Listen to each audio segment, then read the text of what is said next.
fellowship and to reminisce. Bless them as they assemble here. Bless them as they leave. And bless those who have gone on before. Bless the food that has been prepared for the nourishment of the body. For Christ's sake. Amen.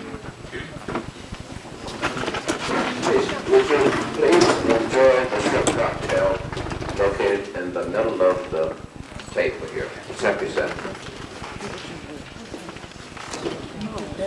We will have music at this time by Miss Lisa Pramati.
Please resume your meal with the shrimp cocktail and enjoy your meal.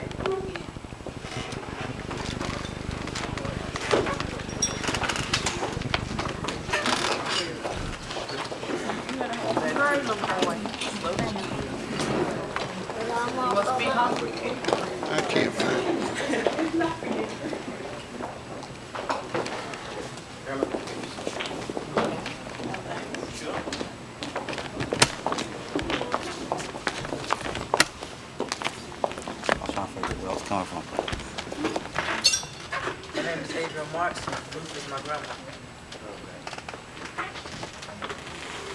Who else?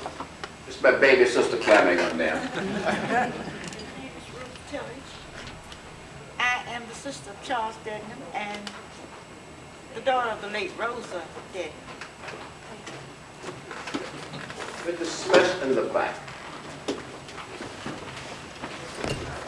Good evening. My name is James Smith. I'm the son of Dr. Leon Smith. I'm presently living in Upper Marlboro, Maryland. It's really a pleasure to be here. I was raised in Virginia. I know some of you, but there are so many of you that I don't know. I would like to get to know you better, and I will get to know you better. Thank you. I'm Maddie Smith, the wife of James Smith. I am James Smith Jr., the older son of James. I am Jeff Smith. I'm the son of James and Maddie Smith.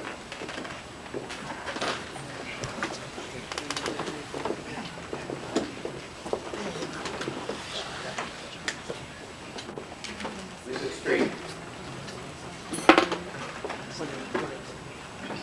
Olivia Street, Raleigh, North Carolina. Friend of the family, and feels like I am one of the closest relatives. We have had many, many good days, and we have been part of St. Albans and St. Agnes for a number of years, way back when. I'm happy to be here and to meet family and friends that I have not met before. I am Cornwell Street. I'm a friend of the family. In fact, I've known Mr. Dudley since I was a little boy.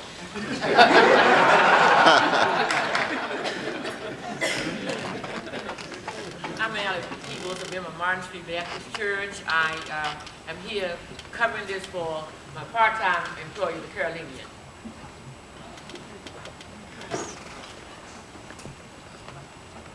I'm Marie Hunter, presently of Raleigh, the daughter of late Judge Robinson and Lillian Robinson, granddaughter of Ada Smith Robinson. This is my husband. This is my grandson. I'm Carson Hunter, and I'm Marie Robinson Hunter, and this is my grandson, Terrell Frank.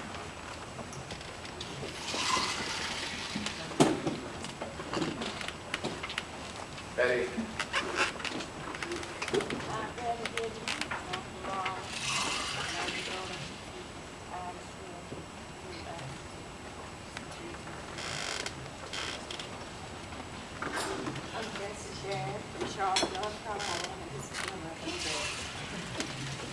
I'm Betty McLean from Raleigh, and it's my mother Betty. This is Jessie I'm Justin McLean, Jr., my wife, Betty. I'm Tommy McLean, the son of Preston Betty and grandson of Betty. Before we do the head table, I've noticed some people who came in late. But just stand and tell us who you are, where you're from. One at a time. Charlie and Evelyn Robertson from Raleigh, North Carolina. Here. My name is Larkin Smith. We're from Charlotte, North Carolina. This is Larkin the Fourth here. Larkin the Fourth. I'm Samuel Briggs. Charlie. Hey, how you doing? From Connecticut. Connecticut and Pennsylvania, right.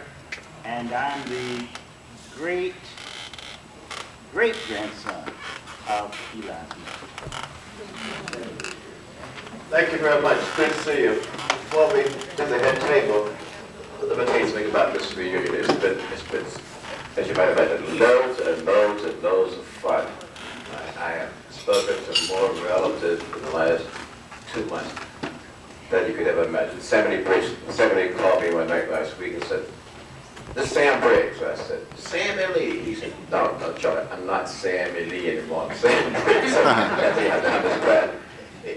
Sam Lee worked for years at Morgan after we hit Morgan, and then he went to Connecticut as Commissioner of Human Relations. Good to have you here with us. I understand you do have some death in your family. We have our condolences. We will be getting back to you. At the head table, to my extreme right, our pastor first person, and my daughter Charlene is really she's the boss of the family. She keeps Patricia and I in line. She comes and tells them what we should do and when we should do it. We don't think we're that old yet, but she really just ruined it. Shirley, stand for us, please. Not now. Next to Shirley is Mrs. Irma Tyson. She is the daughter of Ada Robinson, a longtime educator in North Carolina. She was married to a Baptist minister for many years, and now later she's been a very, very good committee person by long distance call. This whole thing has been put together by long distance, and we have not had any meetings at all. But we've done it by telephone. Irma has been a real strength for all of us to do all this. Would you just stand and see you? I like to say that I am Irma. I'm one of the oldest ones here. I remember when most of them were born, including Charlie and many, many more. Happy to be here and to meet all these cousins and friends. Many I have never seen, but I hope I'll see them on and on. I will be around. I tell people I'm getting old, but I still got my mind. Thank you. Glad to see you.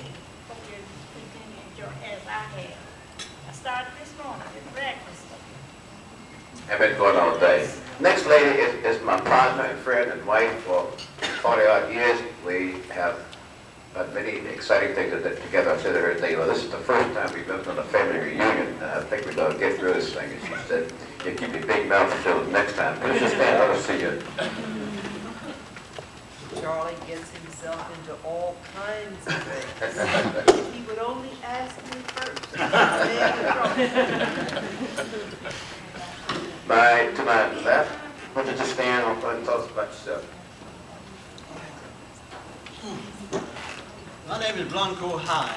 That's what they call me. I'm the son of Eli's oldest daughter. And I said that's what they call me. Well, up until a few years ago, I thought my name was Blanco all the time. So one day I went down the street and I was in town and decided to find a birth certificate I may need it. So I guess down there, there's no birth certificate for me. That's because our twin. No, he's not a twin. So we have a birth certificate here for a guy named Eli. Hi, is that you? I said, I don't know. He said, well, that's your name from now on.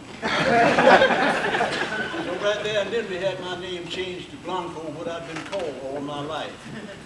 And some been calling me Godfather, so y'all take your pick. But however, I'm glad to be here tonight and see some cousins I've never seen before.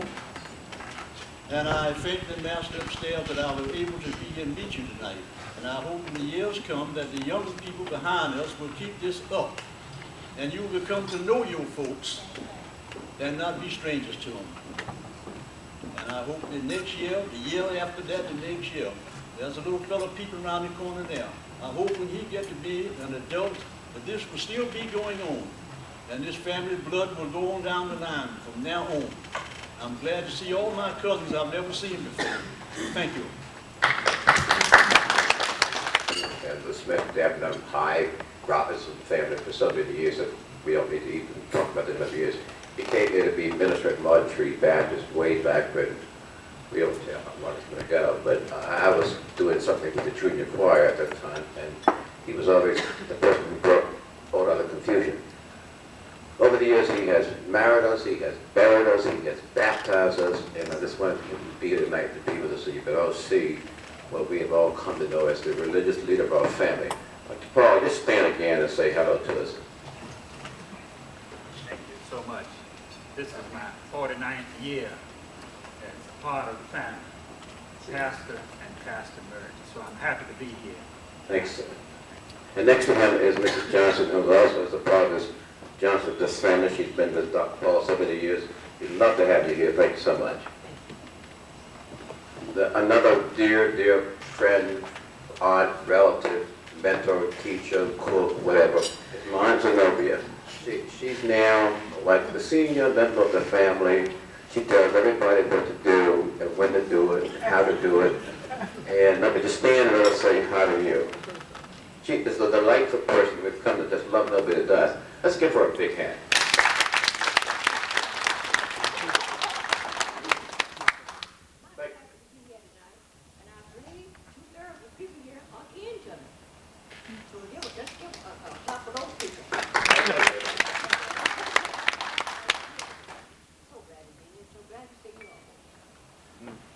Trigger one, the meal is ready. It's buffet. Why don't we start with the head table, move down, pick up, come back, and then we'll go down this line and back up. Thank you. Enjoy your meal. There's more to come. Don't go away.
He cracking up and I wake him up. Like, John. Yeah. John, we got to see that. He lays there. Like wrinkle on his face.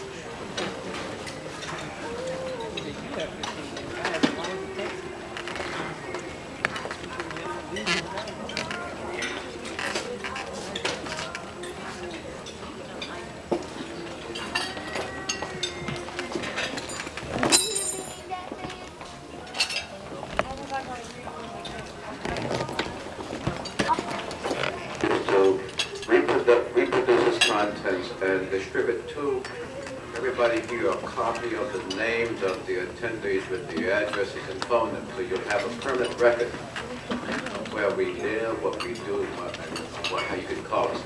So please, before you leave, sign the guest book that's being held by Lawrence Manley. As I mentioned before, tomorrow at 11 o'clock, we'll all join the worship service at Malaby's Crossroads. We want to present the church with a document from the family. And also, I'm going to ask Skip High if he would be the collector for a purse for the church property. To be in addition to what we already have. Ask him to know if they want to make another little contribution. Okay. While you quietly finish your dessert, I want to just got set for a few moments another dear family friend who has been, I guess, probably my closest friend for many years. We first met some 25 years ago, 27 years ago. Days as a did out Washington High. We have followed each other other rounds after about 26 years. He's currently the president of St. Augustine's College in his 25th year. We are just concluding the celebration of the 125th year of the college's existence and the 25th year of Dr. Robinson's presidency here. I hasten to add, those 25 years have been always operating in the black. We have never had 1 year of deficit spending since his administration began here. I speak on behalf of the board. He is a very, very, very astute, capable administrator whom we have the greatest respect and admiration for in terms of what he's done here at St. Augustine. Robert and I have been very, very personal friends for many years. We share our phone calls at least twice a week. I guess for the past 20 years, we talk twice a week, every week. So his phone bill is outrageous, and so is mine. But I call him at night when the rates are cheap. I want to bring Dr. Robinson down to say a few words to us. Can I share a secret with you? You can do it anyway. All right. Dr. Robinson has recently been appointed by President Bush as a delegate to the United Nations. He will begin his tenure on September the 15th, commuting from New York hopefully every weekend so he can keep the college in good shape. But we're very pleased to have our president receive such an auspicious award. He's going to be the alternate delegate to the United Nations along with a lot of other big people, Happy Rockefeller and all the list of that committee. We are very, very pleased to know that our president will be serving in the UN for a third time. We will miss him here, but hopefully the groundwork he's laid for us will continue. Probably come and say something to us. Charles, you did such a good job, but as I reached in my pocket, I only have a nickel. That's all I have. If you will accept that. To my friends, particularly to Charlie here, he's much more formal than I am. I've known him as Charlie and Chuck for since, well, I won't say, but it might embarrass him. He's a very youthful person, and I'm not quite so youthful. I ran into Charles some years ago, and you can look at my head and you can imagine about how long that was. I was his student teacher at Washington High School, right here in Raleigh, and I was doing my student teaching as a student at St. Aug's, and here was this smart, eloquent, young, fella here who was raising questions and embarrassing me. I didn't have the answers for all the questions. He looked at me, he says, "I thought you were supposed to teach us." Now we'll forget that. And I looked at that smart, eloquent young fellow and said to myself, my Lord, this fellow is going to be tough to deal with. But interesting enough, we became fast friends when he found out that I did not know everything. And I found out, of course, that some of the questions he was asking, he didn't have the answers for either. So we got along very, very well together. And then several years later, as fate would have it, I came back to Raleigh, and we kept in touch with each other. And Charles, by the way, let me tell you this before I get into the other. While a student here, he learned something very early that has helped him in so many ways. He learned that there was a very attractive young lady doing an internship. We had St. Agnes Hospital at that time. And I'm told that he convened court in his room and had all the fellows around him, and he said, "I hear there's a young lady at St. Agnes Hospital, and I'm told that he had 25 cents. And he took those 25 cents and put them on the table, going to pursue that young lady for the rest of his natural born life. And as history would reveal it, he has been pursuing her all those years. And Charlie, I congratulate you, but I congratulate Pat even more so for tolerating you fellas for all these years. Any more serious vein, folk, it's a real joy to welcome the descendants of Mr. Elijah Smith. Eli Smith. And I would say to you, if Alec Haley, the late Alec Haley, did nothing else, and you know he did much more, but if he did nothing else, one of the things, in my opinion, he did was to increase the level of sensitivity on the part of us Afro-Americans to delve into our ancestral heritage. And we have found, as a result of this, that we are indeed a great people. We have nothing to be ashamed of. And the further we delve into our history, the more we are able to find out not only about our immediate past, but about a historical past. And it leads us to believe many times that the good Lord, despite the weals and woes we have had, the fact that we survived the cruelties that we were subjected, I think we should pray to the good Lord every night and thank him for carrying us through these rough waters. So as the descendants of Eli Smith, meet here this evening, I want to congratulate you for what you are doing. And I hope the young people, I'm just so glad to see some youngsters here, because this is the way we transfer the heritage through these young people. And I commend this to you. We welcome you to St. Augustus.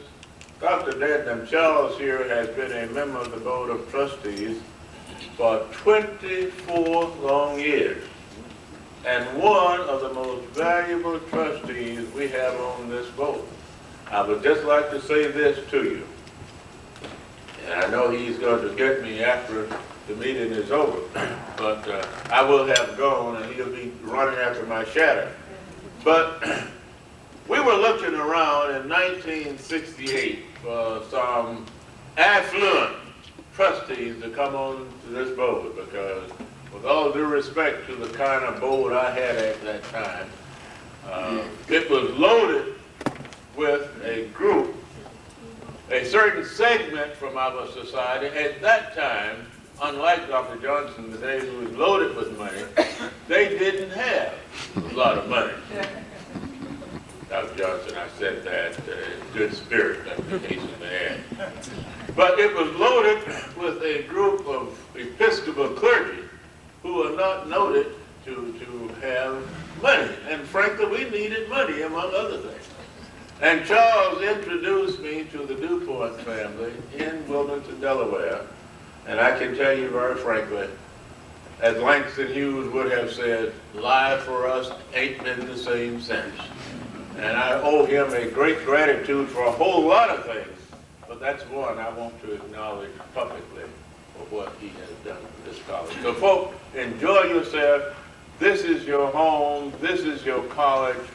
Anytime we can be helpful to the descendants of Eli Smith, I hope you will not hesitate to call upon us, because what you are doing, in my judgment, is so important that we cannot afford to allow history to show that you and I did not understand and dig deeper into our history.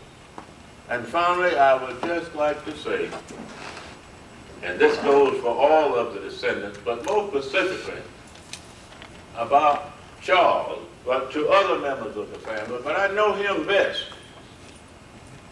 Dr. Johnson will remember specifically where these words in the New Testament come. But they go this way.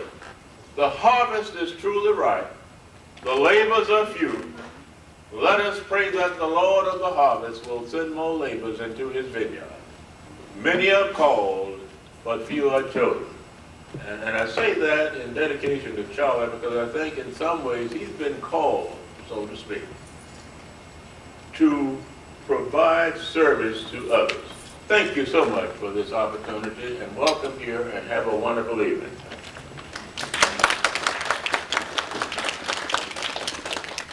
Thank you, sir.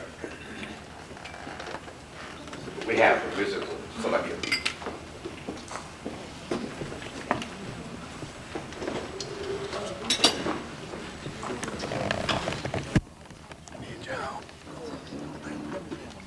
Just hold it. Look through here, and whatever you see is what you get.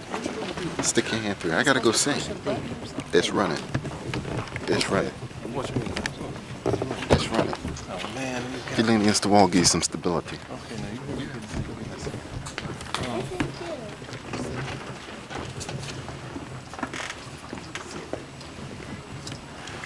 Put this hand through here. This hand up through here. And this is your wide and tell it button. And so what you see through here is what you get.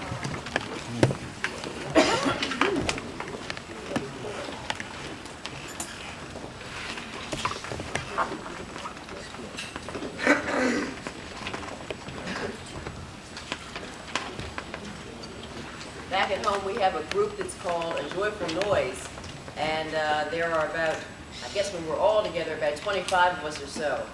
But this is the nucleus, which is family, which makes it a lot easier when you need to get somebody to sing. I'm a choir director at a church at home also, so whenever I need to beef up the choir, I call it Joyful Noise. I just don't tell them it's family. whenever I need to go to some other church, I'll call Joyful Noise, and again, I don't tell them it's family, so they just think I happen to know somebody I can call on all the time. But this is a portion of a Joyful Noise, which is family, and we're going to sing a song called Give Me Jesus.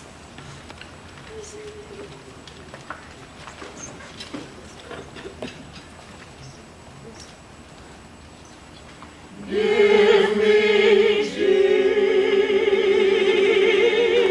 Jesus, give me Jesus,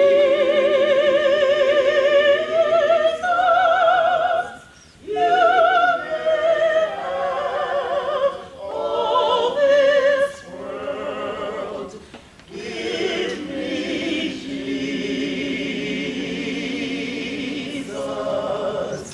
Oh, when I break of die, oh, when I want to die, oh, when I want to die, give me Jesus, give me Jesus, give me Jesus, you may have all this world, give me Jesus. Oh, when I come to die, oh, when my mother say, oh, when my mother say, give me Jesus, give me Jesus, give me Jesus, you may have all this world, give me Jesus.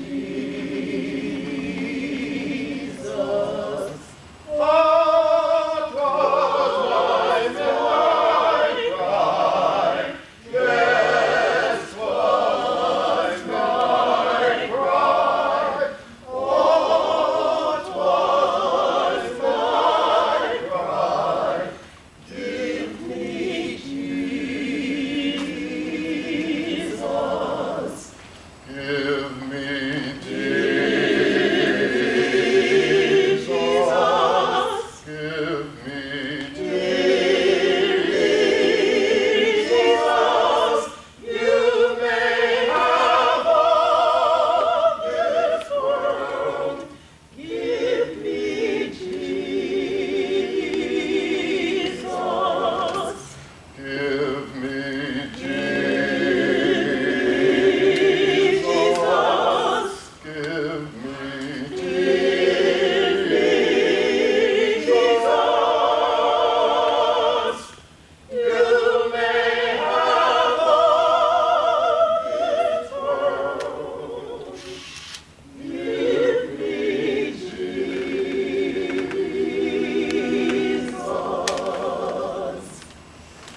Give me Jesus.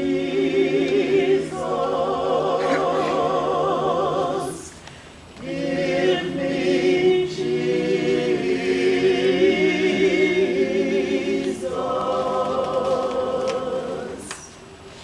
Give me Jesus.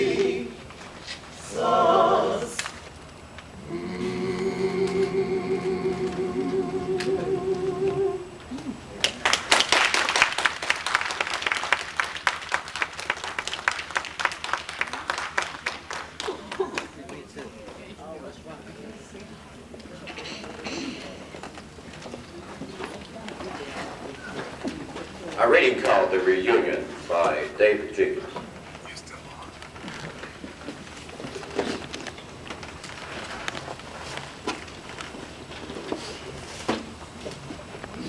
First, let me take this opportunity to introduce myself.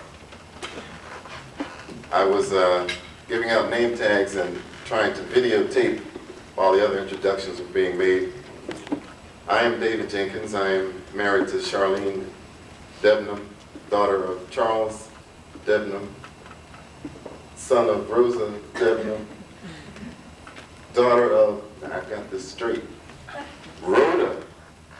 And I can't tell you Rhoda's last name, but it was probably Hyde, who was the daughter of Eli Smith. Good for you. Okay. Now I could probably, oh thank you. Now I could probably tell you also half of your lineages today, because I was out there in the park trying to fill in bits and pieces of that family tree, and I'm telling you the branches were getting so heavy we had to pull out another whole sheet of paper, and we still got a lot to do once we talk to Irma here. All about Aunt Pet's 13 children and where they all went and descended on to. But anyway, I'm here now to tell you, to read to you a poem by Owen Dotson called The Reunion. I love the apple sweetness of the air and pines that settled slanting on the hill.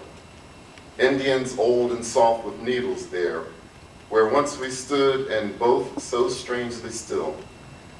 We must have surely known what other days would come in other flaming autumn's flame.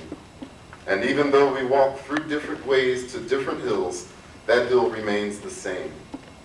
Watch every splendor, envy all the sky, but recognize the days we knew, and hear the simple sounds we heard. As birds that fly southward to warmth, we shall come back one year. The little teeth of time will make no mark on any stone, on any leaf or bark. The reunion. Thank you.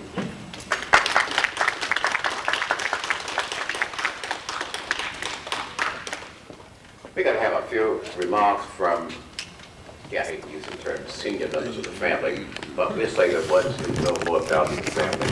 Starting with Irma.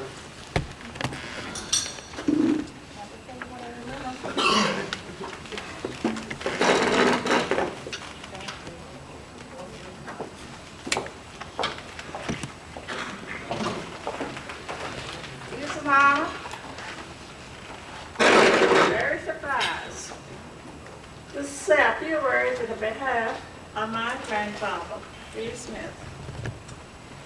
As you all know, Grandpa was born in slavery. He was approximately 18 years old when he was freed. As I think back, he was one of the greatest men that ever lived. First reason, first because he was my grandfather. Soccer, for many, many years, he was a role model for our family. My father died in 1932. At that time, 12 of us was living. My mother had 6 children under 12 years old. He lived with us quite a bit of that time. However, he did divide some time with the other children, but we were always glad for him to come back and live with us. But as I think back, as I could grow and a regular children 37 years, I realized what he meant to us. He was a role model for us, especially my 8 brothers. Let me see.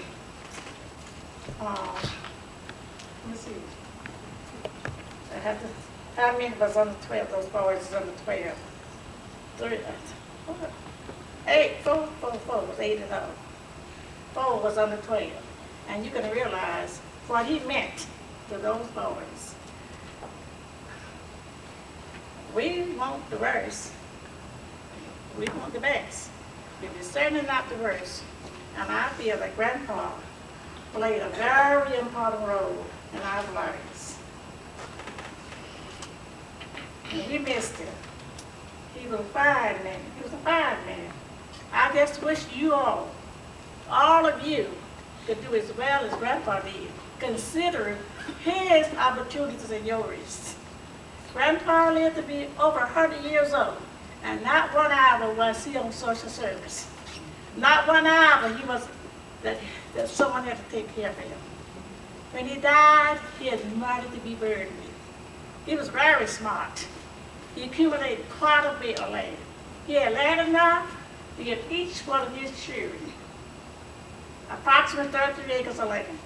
I don't know where he got the idea of 33 acres of land. Those who lived in the city, he gave them theirs and money, and they contribute that to their homes where they lived. He believed, first he was a Christian.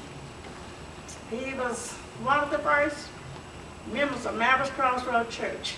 As long as I can remember, he was a deacon.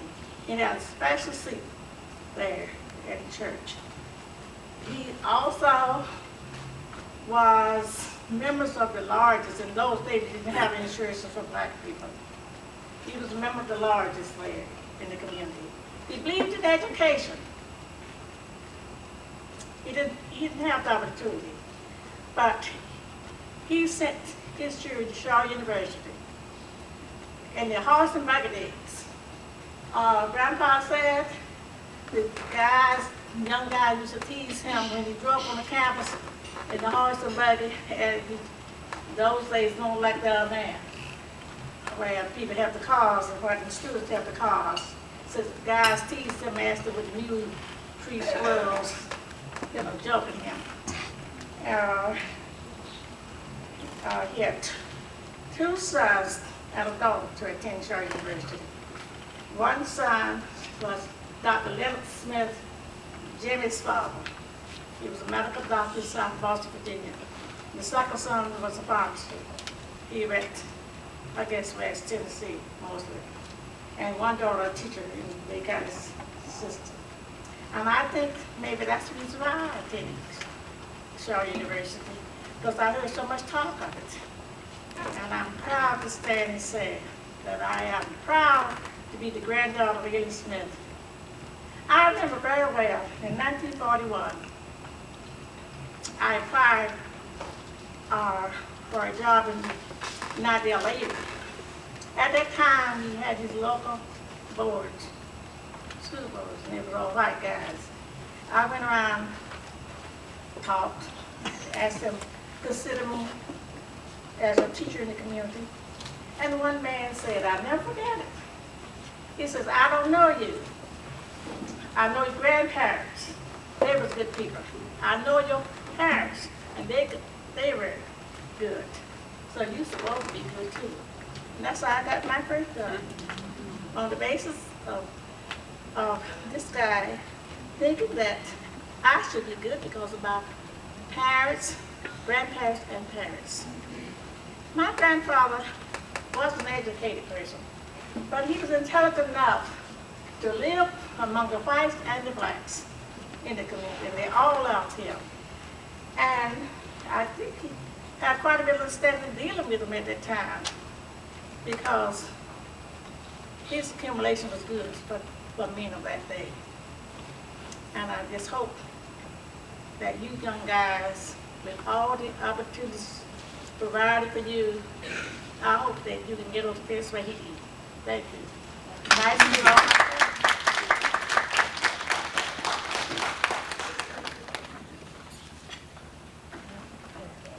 Under your eye, Zenobia. Just say a few words about your grandfather.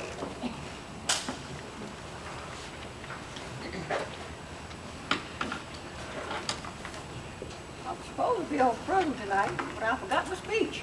I'm awfully sorry about that. I was in a hurry and walked out. But I have a little something here.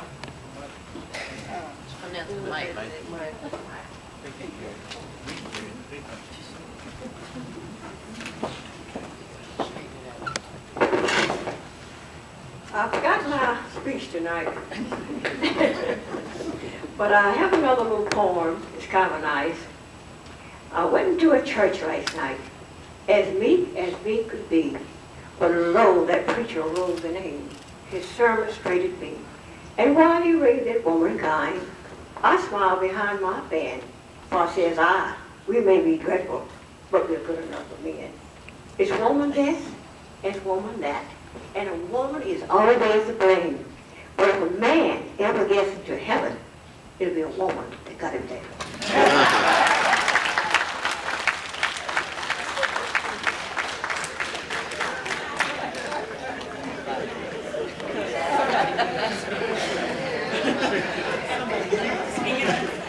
At the ceremonies, all my cousins and friends and all of you.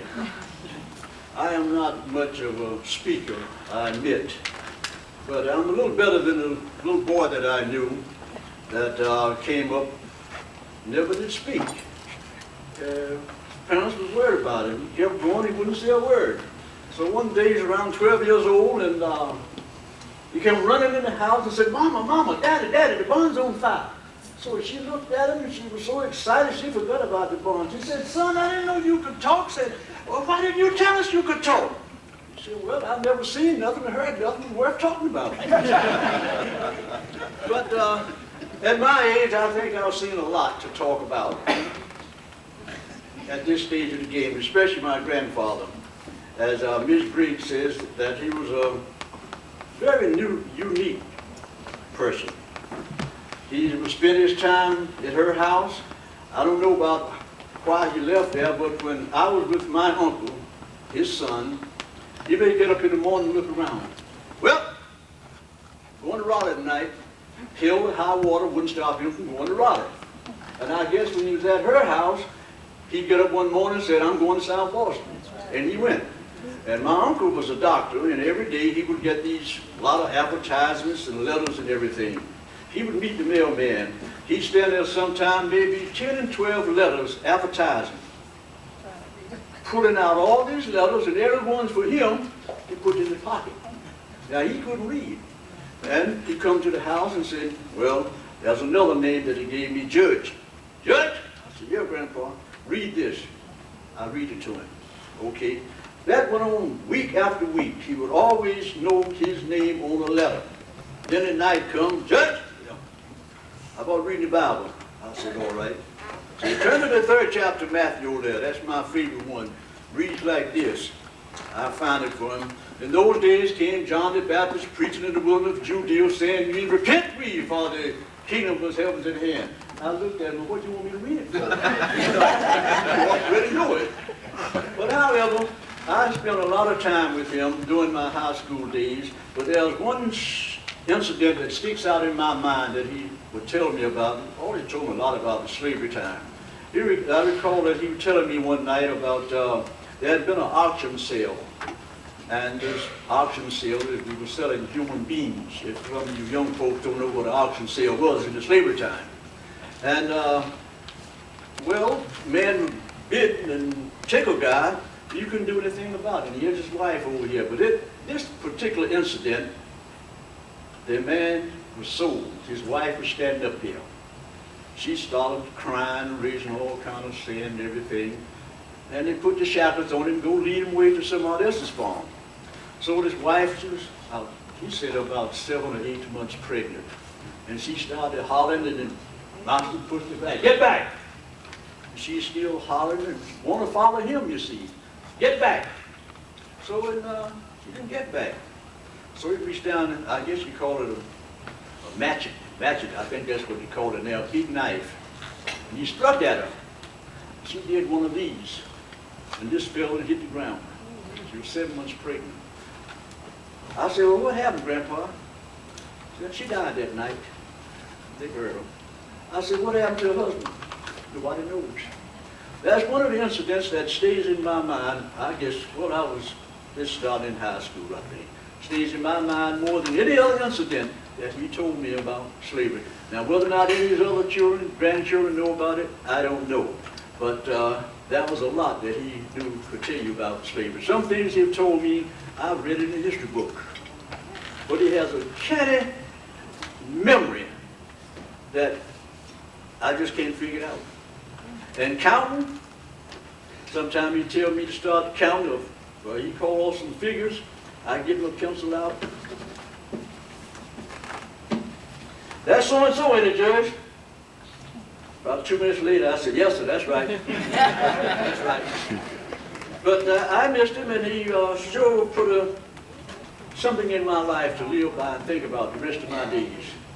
I'm getting on up in age now. I'll be looking for 80 in a few years from now. But anyway, I'll never forget Eli Smith. I'll never forget him. I was proud to be his grandson and the son of his oldest daughter. I thank you all for being here tonight, and you all enjoy yourself, and we'll try to get together somewhere next year. Thank you. And we have listed on the program an open mic. Anybody got anything you want to say about Grandpa, about your folks, or anything? Come right out. Sam Briggs, I want you to come up with here.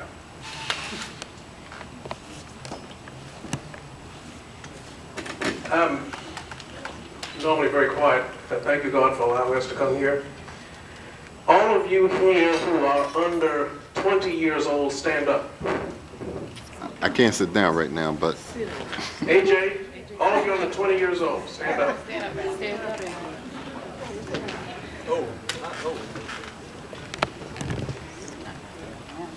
Young folks and kids, but this is the challenge this head table and Skippy offers to you, just to do your best.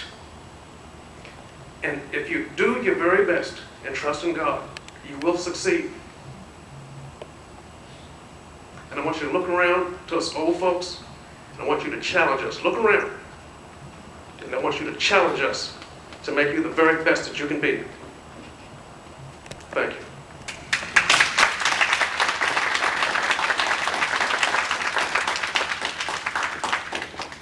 Anybody else?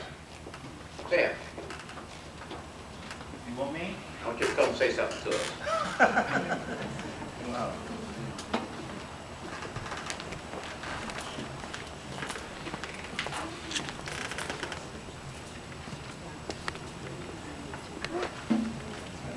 Thank you. I looked on the program for my name, but I didn't see it. That's why I asked the child if you wanted me. But my mother's name is here, Alice Smith Briggs, and she would have been here this evening had it not been for the fact that she is ill. However, she's hoping to come to tomorrow's services if she feels well enough.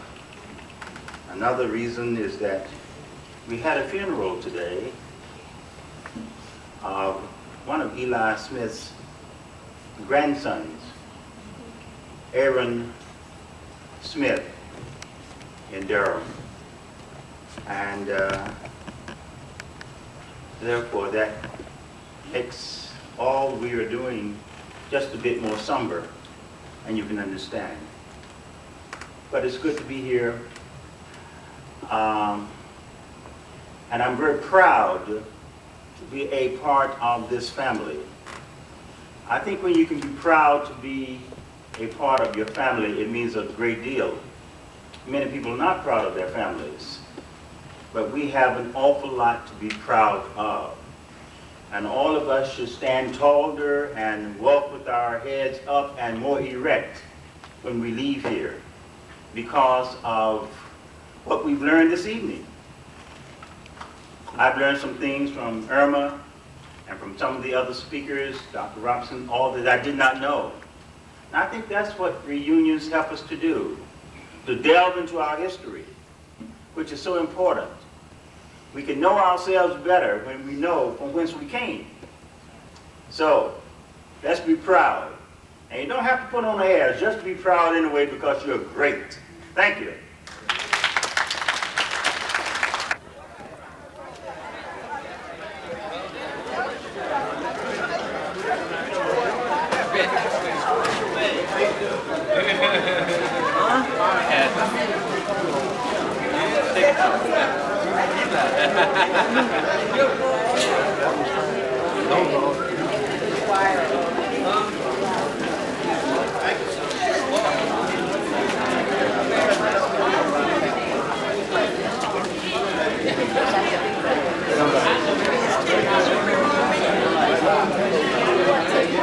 Thank you.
Enjoyed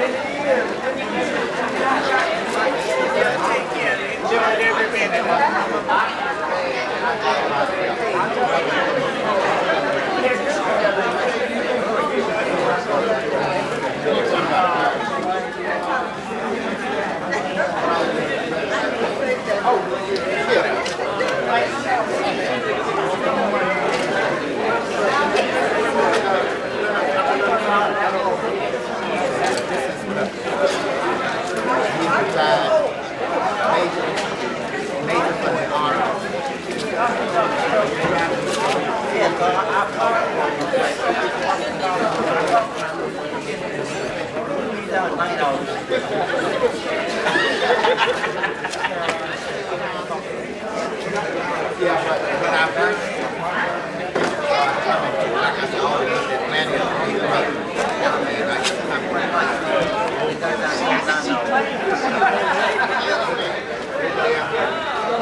I'm not going to have you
25, and ordinarily, everybody come up big, I can tell you, like, come out 30, but I tell you something, in black and white,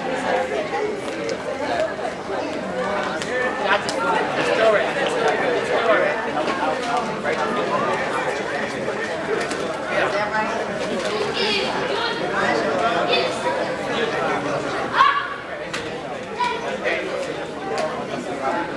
It's several of Chris. Yeah, I can't my mom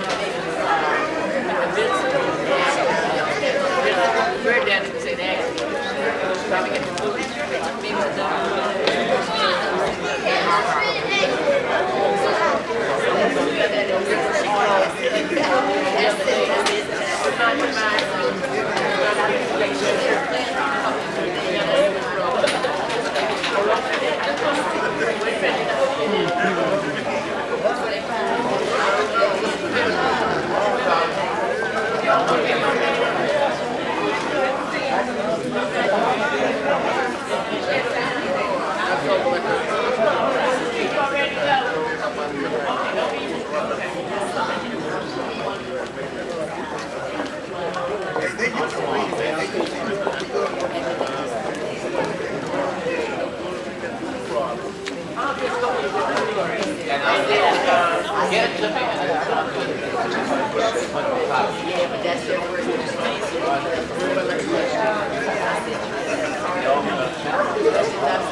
I wish I had taken that would have been